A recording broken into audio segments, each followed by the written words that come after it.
The forcible staying of human uplift by barriers of law and might and tradition is the most wicked thing on earth. It is wrong, eternally wrong. It is wrong by whatever name it is called, or in whatever guise it lurks, and whenever it appears. But it is especially heinous, black, and cruel when it masquerades in the robes of law and justice and patriotism. W.E.B. Du Bois. Recently, someone said they would love to hear my thoughts about a recent episode of Sam Harris's podcast, where he interviewed the writer Yuval Noah Harari about the ongoing Israeli genocide in Palestine.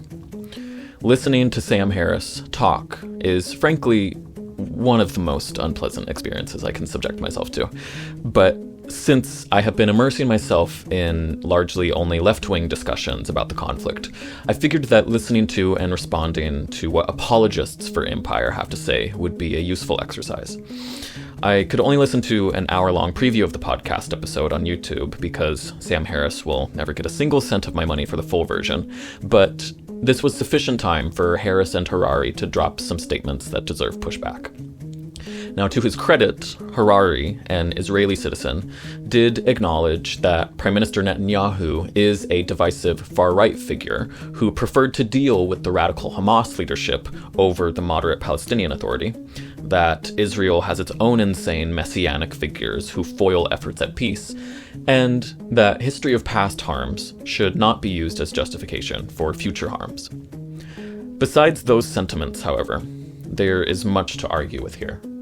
I will go through Harris's and Harari's specific statements in list form, starting with Harari. He said, quote, at one and the same time, you have the anomalous situation of Israel, which is one of the only countries in the world which, even though it's internationally recognized, most of its neighbors never recognized its right to exist. Most countries take their existence for granted. Israel doesn't. Its very right to exist, forget about the exact borders. The very right of this country to exist has been denied from the moment it was created by most of its neighbors. Israel is an anomaly. The issue here is not if a state can exist. It is whether or not that state, violently imposed upon the land in 1948, can be an avowed ethno-apartheid state built on both the historic and the continuing dispossession of Palestinians. As Mark Lamont Hill and Mitchell A. Plitnick put it in their book Except for Palestine, they write, quote, "When someone asks if one supports Israel's right to exist, they are tacitly asking if one agrees that Israel's elevation of Jewish rights above those of Palestinians in the land they all inhabit is acceptable. The question, in fact, is whether it was legitimate, after many centuries of Palestinians of numerous faiths, including Jews, living in the land between the Mediterranean Sea and the Jordan River, for Jews from Europe, and later Jews from around the world, to emigrate there with the express purpose of creating a state in which Jewish people would be privileged above others, especially the indigenous inhabitants." Unquote. Now, putting aside the notion that no state has a right to exist, because states aren't people, any state that operated like Israel does would pose an immense problem for its neighbors. If Mexico decided it would be a Catholic state made up only of citizens who can trace their lineage to colonizing Spaniards, and then embarked on a campaign of ethnic cleansing against all non-Catholic indigenous Mexicans, violently driving those populations into neighboring states and besieged ghettos, enacted laws which forbade or suppressed citizenship status for non-European descendants, and regularly assassinated rebellious indigenous leaders and citizens in its neighboring countries, thus destabilizing the entire region, then Mexico's neighbors would probably have a problem with Mexico existing as such a belligerent nation. The question is not whether Israel can exist. The question is in what form can Israel, and indeed any state, exist. Any apartheid state such as Israel is an illegitimate state, regardless of if it is Jewish, Christian, Islamic, or Pastafarian. Harari went on to say, and also most of the settlements that are very close to the pre-1967 border, so in a potential future peace treaty, based on a two-state solutions, they should not be an impossible barrier to peace. Please define close to the pre-1967 border. How would you like it if, living near an international border, settlers violently kicked you out of your house, threw your possessions onto the street, murdered your spouse, moved their whole family in under the protection of hostile soldiers, and destroyed your olive groves, leaving you nowhere to go? Would you just accept that your home is their home now and count it as a loss in a future peace agreement? Ridiculous. This is not old history. I'm not talking about the 1948 Nakba here, nasty as that was. There are videos of Israeli settlers doing precisely what I just described to Palestinians in the West Bank from just this last year, before October 7th. This dispossession has been ongoing for generations, and people act surprised when the Palestinians revolt, and they call it unprovoked. A peace treaty based on a two-state solution would have to address the immense amount of dispossession that the Palestinians have suffered, meaning that freedom of movement between the West and Gaza, Palestine's control over its own borders, and the right of return must be guaranteed. Next up is Harris, who said, quote, "Is there another case of a country that was attacked on all sides and won a defensive war, in fact, two defensive wars, and the security buffer claimed in those successful acts of self-defense was then perpetually denied them as they were treated? They're basically treated as aggressors even when they were, fighting defensively and victoriously. I mean, is there another historical example of that? If they simply give back the West Bank and Gaza and return to, pre-67 borders, it's almost like they're not allowed to win a war of self-defense. I mean, I don't know. Israel does not steal and occupy land in self-defense. It is a terrorist state. I asked Rashid Khalidi, the Edward Said Professor of Modern Arab Studies at Columbia University, to respond to Harris's characterization of the 1948 and 1967 wars as defensive. Khalidi told me, quote, "In 1948, by the time 4 Arab armies entered Palestine on May 15th, approximately 300,000 Palestinians had already been driven from their homes in the ethnic cleansing of Jaffa, Haifa, West Jerusalem, Beisan, Tiberias, and scores of towns and villages." Unquote. Simply put, fighting to maintain an ongoing campaign of ethnic cleansing is not self-defense. In regards to the later Six-Day War in 1967, Khalidi said, quote, "Israel attacked Egypt, Syria, and Jordan in 1967, knowing it would have defeated the Arabs even if they attacked." Unquote. This was preemptive warfare, a war crime. The territory captured by Israel and the West Bank and Gaza, being under military occupation ever since, violates the UN Charter, which forbids the, quote, "acquisition of territory by war," unquote. Israel is a regularly belligerent nation that bombed Egypt, bombed Tunisia, bombs Syria, invaded, occupied, and subjected Lebanon to state terror throughout the 1980s and 90s. It regularly assassinates Iranian civilians. It explicitly targets civilians in Lebanon as a way to punish Hezbollah. Israeli Major General Gadi Eisenkot admitted as such when he said, quote, "Every village from which they fire into Israel, we will deploy disproportional force and cause massive damage and destruction. As far as we are concerned, these are military bases," unquote. Israel just carried out an illegal cross-border drone attack in Beirut. Apparently, these actions are all legitimate means of self-defense, whereas every rock thrown by a Palestinian child at an Israeli armored vehicle is an act of international terrorism. All ethno-states, such as Israel, must devolve into murderous apartheid in order to protect their ethnic supremacy. Their claims of self-defense are illegitimate because the state itself is illegitimate. Harari says, "What I can say is that anyone who is interested in peace should also be in favor of disarming Hamas. And I'm not sure what is the best way to do it. But without disarming Hamas, there is not going to be any peace in the region. So says the occupier and the besieger. Justice is the precondition of peace.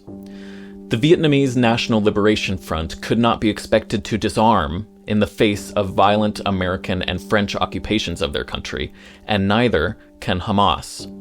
Hamas, under international law, has the right to resist military occupation by use of arms. Occupiers, get out. Then we can talk about disarmament. Harris says, the only ray of hope I see here, and perhaps you can give me some perspective on this, is that there is a Palestinian population inside of Israel. There are Palestinian citizens of Israel. Presumably most of them, nearly all of them, are integrated into the society such that you can see a possibility where the Jews and the Palestinians live in peace in the same region. Yeah. Now, that last part about the possibility of peace with Jews and Palestinians living together is indeed true. The first part, however, is wildly incorrect. Palestinians in Israel are not integrated civilians. Palestinians are subject to unequal policing, surveillance, and brutality. Israel is a horrifically racist society that rivals the Jim Crow South in animosity for its anti-Arab prejudice. Recently, the Israeli Ministry of Education pulled funding from an annual cultural event in Israel because one of the hosts was an Arab Israeli who, in their words, quote, cannot represent Jewish culture, unquote. Such examples are litany. There are many worse kinds. I'm in an organization. It's called Lahava. It's against the Jews shouldn't marry Arabs. Did you say the organization did what again? The organization is, the thing of it is that Jews shouldn't marry Arabs. Shouldn't marry Arabs. Why do you feel strongly about that? Because Jews is a special nation that God gave it to the Jews, and we don't want Jews to get mixed up together with a different nation. You can't deal with these people. There's no need to try. There's no need to talk to them. What we can do is when they do enough harm, we retaliate. That's war, and that's the situation that any Jew who lives in Israel has to deal with. I came here to support their struggle. To support the struggle against the Eritrea, the struggle against the Eritrea, to take them back home to Mother Africa. Why do they have to make our life so miserable? We have enough problems with Arabs, and these struggles against those people, it's not about racism or it's not about hateness. It's just about that it's not their home. They should go to any country in Africa. It's not racism because I don't see them as inferior to me. Racism is when I see someone inferior. I don't see them inferior, but I see them as criminals. They have to go back to the country. They made enough money. Everyone who worked here can be a millionaire there in Eritrea. Go back to the country. Well, how do you do that, though? How do you do it? We take them with chains and put them on boats. The racist opinions at this rally are not fringe. According to a 2012 study by the Israeli Democracy Institute for Peace, a stunning 52% of Israelis concur that African migrants are a cancer. Furthermore, the study revealed that a shocking 33% of Israelis condone anti-migrant violence. The Israeli government doesn't only have laws institutionalizing this discrimination against African Jews and refugees. It also participates in eugenics programs against them. Despite denying it for years, in 2013, the Israeli government admitted it had been administering Depo-Provera birth control injections to Ethiopian women without their consent, in an utter violation of personal sovereignty. A journalist who interviewed 35 Ethiopian immigrants found they were threatened into taking the shots while being held in transit camps. One Ethiopian woman named Emma Wyash said, "We said we won't have the shot. They told us if you don't, you won't go to Israel. You won't get aid or medical care.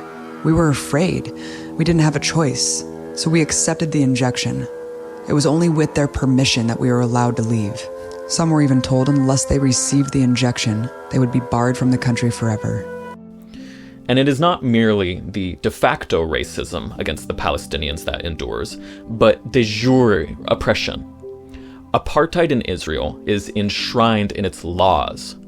The Palestinians of Israel do not have equal rights. The Adallah organization maintains a list of over 65 such discriminatory laws, one of which, the nation-state bill passed by the Israeli Knesset in 2018, expressly states that only Jews have the right to national self-determination within Israel. Palestinians in the occupied West Bank do not have freedom of movement between there and Gaza or inside Israel proper. Palestinians can be legally barred from living in Israeli villages. Palestinians cannot walk on the same streets as Jewish Israelis are. Mark Lamont Hill and Mitchell Plitnick, in their book Except for Palestine, say, quote, Palestinians cannot get permits to build necessary extensions on existing homes in areas under Israeli military control, forcing them to build without them in order to meet basic demographic needs. This results in a steady stream of demolitions of so-called illegal structures, unquote.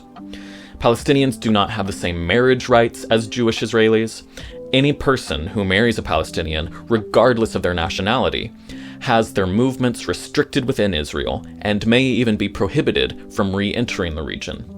A Palestinian who marries a Jewish Israeli cannot be naturalized as Israeli. Some Palestinians who have managed to leave Israel are disallowed from ever returning. The aim of these citizenship laws are clear: maintaining Jewish supremacy at the expense of Palestinian rights. Israeli Foreign Minister Yair Lapid admitted as such, saying, quote, "We shouldn't hide the essence of the citizenship law. It's one of the tools aimed at ensuring a Jewish majority in the state of Israel," unquote. This is, plainly, not a democratic state. To argue that Israel has a right to be a Jewish state is just as insane as arguing that the US has a right to be a Christian state.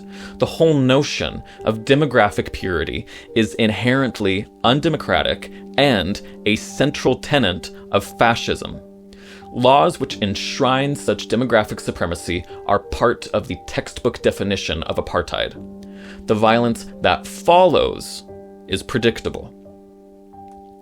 Harris says, quote, So what we have, what we're all acceding to here, is a picture of the Muslim community worldwide that is so combustible and it's so provocable on the basis of pure religious symbolism, right? It's not that they don't care when Assad kills hundreds of thousands of their fellow Muslims. There's not a single protest over that. They don't care when the Saudis kill over 100,000 people in Yemen. They really do care when the Jews start killing Muslims, as we see in Gaza, but they care even more about religious symbols, right? They care about the cartoons of the Prophet Muhammad. That's what causes embassies to burn in a dozen cities, right? I mean, my view is that the Muslim world has to figure out how to perform an exorcism on itself such that that is not the level of religious fanaticism, generally speaking, in the Muslim community in 100 countries. We're dealing with the Christians of the 14th century. There's no other community that is combustible like this. So, all of the plane hijackings by militants, the suicide bombings of Western embassies, the shootings at nightclubs and military bases were because of Muhammad cartoons, not because of Western military occupation of the Middle East for generations and our support for Arab autocrats that trample on the rights of their citizens and dispossess them of their treasure for Western gain. Got it. Harris calls them combustible. America's secular symbols of finance and military were destroyed on 9/11, and then we killed 1 million people. The Western powers were happy to aid and abet murderous right-wing Islamist groups throughout the world, so long as those zealots were fighting against the dreaded communists, many of whom were Muslim. Thus, left-wing secular movements for justice in the Muslim world were effectively quashed by a partnership between the West and fundamentalist Islam. The US never stopped to think that maybe their own support of Islamists would someday come back to bite them in the ass. This fateful dynamic does not seem to ever cross Harris's mind in his critiques of Islam. The West does not decry terrorism and insurgency on principle. Western states have constantly given material support to militant groups that it can use to destabilize its enemy states. The West only decries terrorism and insurgency that it cannot direct for its own purposes. The anti-Islamic pronouncements constantly made by Harris fall strictly in line with this naked Western hypocrisy. Hypocrisy isn't even the right word for it. Because of its effects, it is evil. As Palestinian-American writer Rami Khouri points out, the West consistently demonstrates its capriciousness in regards to Middle Eastern affairs. He says, quote, "The difficulty additionally with the Israelis and the American government, especially the State Department spokespeople, is they don't really have any ethical or legal point of moral reference. They don't really have anything to measure by. Whatever they say goes. That's their feeling. This is what colonialism is all about. International law, UN resolutions, treaties, conventions, genocide conventions, whatever. These things don't mean anything to the American government or to the Israeli government in this situation in the Middle East. They might mean something to them with the Rohingya or with somebody else, but here in our situation, these rules of law are not applicable." To further demonstrate this point, why do Western neoliberals and neoconservatives always feel bad for the Kurds, but not the Palestinians? Because Kurdish resistance forces have been cynically used as pawns against states that the West doesn't like at one time or another, such as Iraq, Iran, and Syria. But the militant Turkish Kurds are a problem, because Turkey is a NATO ally. Why did the West support the Islamist, acid-throwing Mujahideen in Afghanistan, but not the comparatively moderate PLO in Palestine? Because the Mujahideen could be used to destabilize the dreaded Soviet Union. There are no useful Palestinians to the West. The PLO and Hamas were seen as mortal enemies of Israel, a useful Western proxy state in the region, as Joe Biden is fond of saying, "It's about time we stop, those of us who support, as most of us do, Israel in this body, for apologizing for our support for Israel. There's no apology to be made. None. It is the best $3 billion investment we make. Were there not an Israel, the United States of America would have to invent an Israel to protect her interest in the region." Since Israel, a nuclear-armed state, is an essential cudgel for the whims of the Western world, it must be given unequivocal support in all that it does, including wanton murder and torture. Now, it may be argued by Harris and his defenders in response that, though the West certainly has played a cynical role in stoking fundamentalist Islam, this doesn't change the fact that Islam remains a uniquely dangerous threat to civilization in the world today, if not the supreme one. To which I say, get off the crack pipe. Fundamentalism in any society is always a minority phenomenon.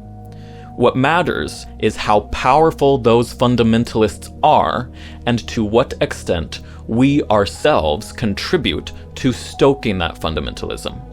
If we are going to speak of the dangers of religion and religious communities, right-wing evangelical Christians and the more odious Christian fascists have far more access to global military power than any Muslim. Christians that have fantasies of paradise, as Harris so often levies against Muslims, have a vested interest in the murderous Zionist project. They believe that the total imposition of the Zionist state over the land will bring about the second apocalyptic coming of Jesus Christ. They really believe this. They hate Muslims, and most importantly, they have the power to kill Muslims en masse with their vaunted Western militaries. The American military and its police forces, to say nothing of its political apparatus, is infected, stem to stern, with white supremacists and Christian fascists. And Israel, the chief beneficiary of American foreign aid, has murdered approximately 30,000 Palestinians in just 3.5 months since October 7th. This rate of killing is higher and faster than any other conflict of this century. Netanyahu is referencing bloodthirsty Bible verses to spur on the war crime factory that is the Israeli Defense Forces. Please tell me, which combustible Islamist group like Hamas has done anything remotely comparable to the scale of what we and our allies have done to millions of people in just these past 20 years of the war on terror, let alone the last century? To quote Harris's own dead friend Christopher Hitchens, Hezbollah and Palestinian suicide bombers would, quote, have to work day and night for years to equal the total of civilians killed in the Israeli bombing and invasion of Lebanon alone, or by Israeli Prime Minister Ariel Sharon alone, unquote. Don't talk to me about combustible communities, Sam Harris. The Western liberal world, constantly sacralized by Harris, is the most combustible and dangerous society for all life on the planet today. This is not conjecture. It is borne out by the simple body count. While the nature of Sharia law, a consistent boogeyman for those such as Harris, is indeed anathema to much of liberalism's ideal of a free and open society, it comes nowhere near the immediate threat of U.S. liberals and conservatives joining arm in arm to support the gutting of our civil liberties, the militarization of our police, the repressive surveillance exerted by the marriage of our intelligence agencies and multinational corporations, and the ongoing genocide of Palestinians, all in service of anti-terror and civilization. For Harris to say that Muslims don't care about the murder of hundreds of thousands of their kith by authoritarian Arab governments is breathtaking in its stupidity and callousness. What was the Arab Spring, if not widespread unrest against murderous authoritarians? The very reason that the Houthis exist in Yemen is because they are fighting against the mass-murdering US-backed Saudis. Some of the express reasons that we were attacked on 9/11 are because we support the monarchical Saudi regime and because we murdered 500,000 Iraqi children. Our support for strongmen in places like Egypt and Syria and Saudi Arabia are precisely why we are so hated. This has nothing to do with religious symbolism. It has everything to do with the desire for self-determination. For someone who fancies himself as a capital R rationalist on a higher plane than the rest of us, Harris makes intensely stupid, chauvinistic, and bitch-slap-worthy comments like these on a regular basis. He is a good German. I cannot stand his smarmy-ass tone. His voice is like nails on a chalkboard. I swear I am going to throttle the next person who tells me I should listen to Harris's daily meditation recordings. How in the world anyone can effectively meditate under the guidance of Guru Harris whispering in their ears is beyond me, but that's besides the point. Now, for the record, there was a time a few years ago where I was smitten with the work of Christopher Hitchens, a new atheist fellow of Harris. So I am not starting this critique from some place of reflexive animosity towards new atheists without being both familiar of and admiring of their work. I, in fact, engaged wholeheartedly with the New Atheist Project and was generally on board with their critiques. And then I gained some proper nuance.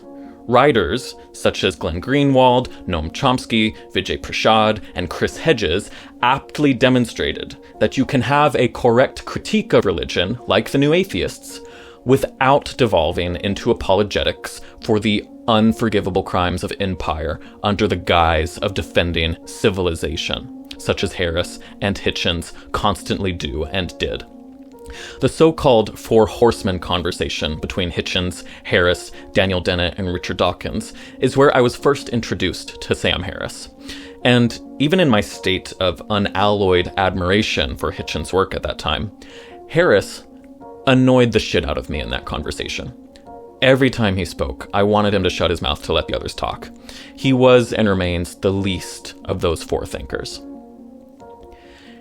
Harris went on, quote, Well, there are examples of really nearly miraculous examples of profound injustice rectified through violence that lead to a peace and reconciliation and even friendship that would have seemed impossible. I mean, just look at the aftermath of World War II. I mean, we, the Allies, dealt with the Nazis and the Japanese in the harshest conceivable way. I mean, killing civilians by the hundreds of thousands.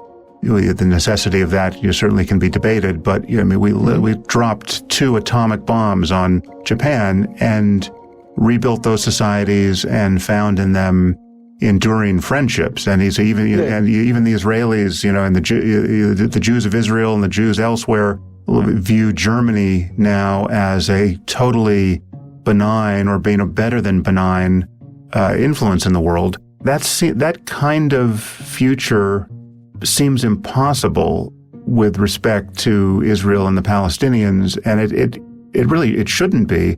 But the one wrinkle that, as I think I focus on a lot is the role that Islamic extremism, specifically jihadism and the doctrines of martyrdom, play here. And it is a kind of final turn to that diabolical machinery, which strikes me as worse than basically anything else that the human mind has produced. I mean, once you get a true otherworldliness, a true expectation of paradise, it seems to me that all rational negotiation about the state of the world and any terrestrial demand that any group might make upon it, all of that goes out the window, and you just have a death cult.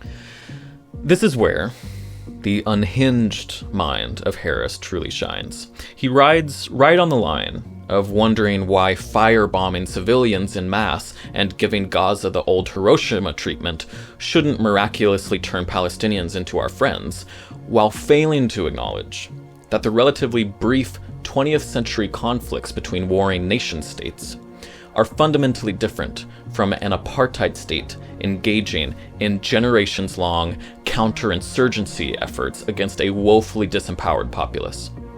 He then goes even further by suggesting that the Palestinians are controlled by an innately irrational death cult. So, really, what other option do we have here besides sending them to the oblivion they are obviously braying for? Harris's thinking here matches perfectly with Netanyahu's genocidal rhetoric when the prime minister said, quote, "This is a battle not only of Israel against these barbarians, it's a battle of civilization against barbarism," unquote. When your enemy is evil incarnate, there is no limit to what you will do to them. Apartheid states and their apologists have a mortal fear of those they oppress, and so they find any excuse to treat them as irrational monsters. If we give them their rights, the oppressors say, they will slaughter us, and why wouldn't they? This is the relationship between a master and a slave. The slaver never stops to think that the oppression they met out is in fact the very source of the danger they fear. Frederick Douglass once said, quote, "The only penetrable point of a tyrant is the fear of death. The outcry that they make as to the danger of having their throats cut is because they know they deserve to have them cut," unquote. In this way, the slaver enslaves themselves, and the beautiful hate of the oppressed will never go away so long as they are oppressed. But, having finally achieved some modicum of rights through either peaceful or forceful means, historically speaking, the slaves rarely engage in an orgy of bloodletting. It didn't happen in the American South, it didn't happen in South Africa, it didn't happen in Ireland, and it won't happen in Palestine. The notion that Muslims and Jews cannot coexist with each other in a single state because of some innate, irrational religious hatred is refuted by the fact that prior to the violent imposition of the State of Israel onto Palestine, Muslims and Jews lived together as neighbors on the land, largely peacefully, for generations. Harris does not recognize that the violence we give to the Muslim world is the very thing which exacerbates extremism, fundamentalism, and bloodlust.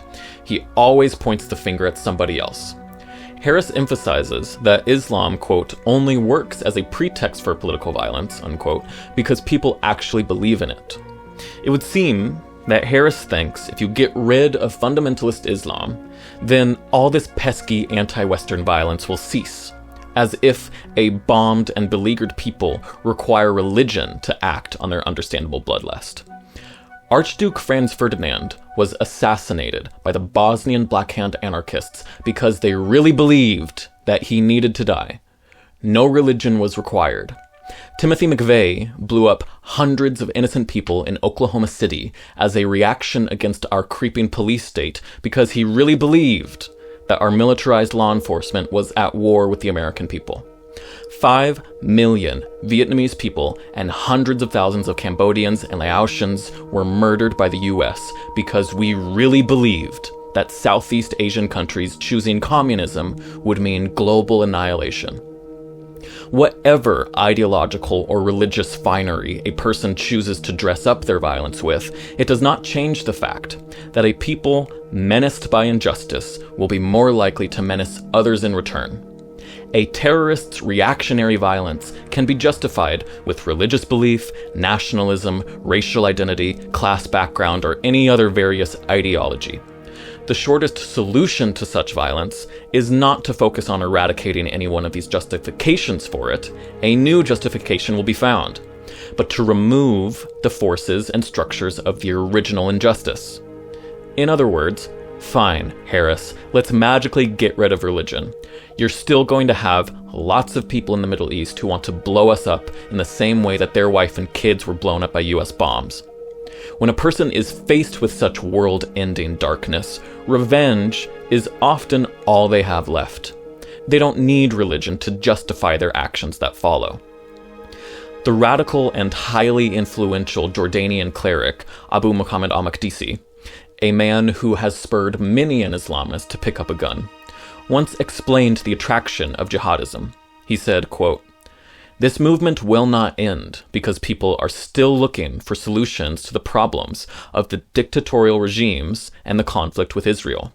Leftist, socialist, and Muslim Brotherhood groups have all tried and failed to address these problems, but the youth are still looking for new models to create change." Unquote. Harris lives in a magical world where, with the abolition of religion, Western states will be free to violently impose their will upon the peoples of the earth without fear of reactionary violence.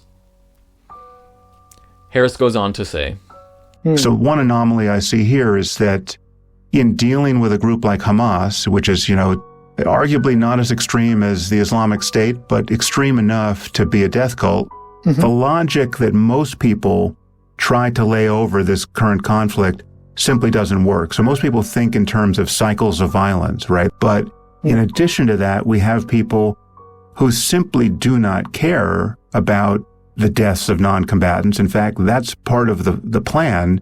And in fact, their own deaths are also expected and part of the plan because martyrdom is sincerely believed in.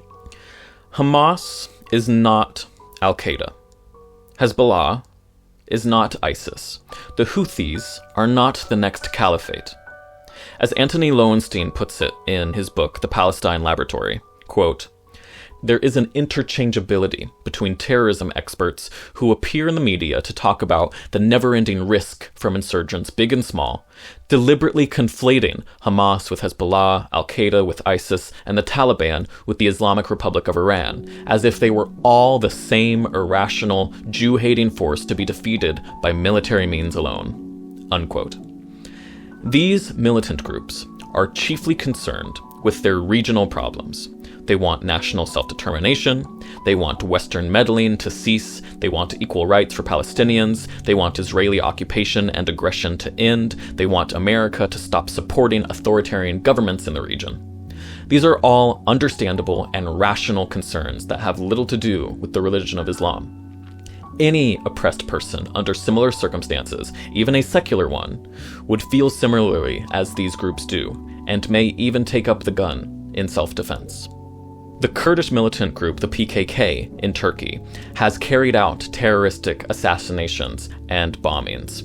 They are chiefly concerned with establishing some self-determination for the Kurdish population in Turkey. The PKK is an explicitly secular Marxist organization. Last I checked, secular Marxists aren't fans of Islam or religion in general, but they carry out the same kind of violent tactics. You don't need Islam in order to be legitimately aggrieved. It is the poison of violence that distorts society and rends human bonds, exacerbating the cycle of brutalization. The Palestinian Liberation Organization was formed only in response to the violent imposition of the State of Israel. Hamas was only formed in response to Israel's invasion of Lebanon, where Israel orchestrated the massacres of thousands of civilians and the kidnapping and torture of thousands more. Hamas only began targeting civilians after an Israeli settler murdered 29 worshippers in a mosque in Hebron. This violent dynamic operates whether it has a religious or a secular tenor. The more you destroy a society, the more it is ripe for any kind of fundamentalism. So long as Western crimes are inflicted upon the peoples of the Middle East, religion or no, the West will remain a target. Our complicity in these immense crimes mortifies our souls in the same way we mortify the flesh of those we torture in nightmare dungeons such as Abu Ghraib and, to this day, Guantanamo Bay. Harris makes no mention of any contrition for his role in cheerleading the American crusade against Islam with the devastating wars in Iraq and Afghanistan, despite the fact that he was confronted early and often by those who warned us against the true nature of America's war on terror. A terror it itself birthed into existence and raised up to the global force that it is today. Harris, lacking a deep understanding of the complex political and cultural history of the Middle East, made the galling claim that the West, bruised as it was from the 9/11 attacks, a comparatively tame event to the horrors unleashed by the US throughout the world since World War II, was ordained by virtue of its values to control the fates of millions of Muslims, millions who had tried again and again, whether through the left-wing nationalism of Mohammad Mossadegh or through the uprisings of the Arab Spring, to secure their own liberation, but had been routed at every turn by Western imperialists and their puppet regimes. That some of these disillusioned people, apprehending the astounding moral hypocrisy, cultural vapidity, obscene decadence, and spiritual wasteland of the Western democratic powers, instead found meaning and purpose in the dangerous utopian illusions of radical Islam, abetted for decades by the West, is as understandable as it is frightening. It is not sufficient to ignore those, such as Harris, as much as I would like to. Their misguided ideas have much purchase in the West. They must be brought to feel ignominious for their imperialist apologetics and must remain silent on matters of grave importance which they know nothing about. And finally, Harari said, I would say that extremism of any kind is dangerous. And what the 20th century showed us, that not only paradise in some other world can lead to murderous extremism, paradise on earth, as the one imagined by Marxists and Stalinists, has equal dangerous potential. I never understood how Marxists think about what happens to you after you die. And what's the point of dying for the revolution if you're dead and you can't witness the revolution? So you would think they would be less extreme than the jihadists. But if you look at the history of the 20th century, in places like the Soviet Union, then they give them a hard fight, I would say that, to the jihadists in terms of what they are willing to do. Marxists are worse than jihadists. Okay. I'm gonna need a whole other episode for that one.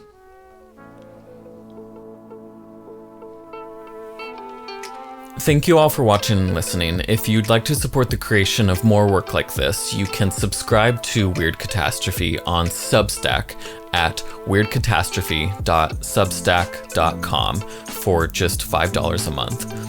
Thank you.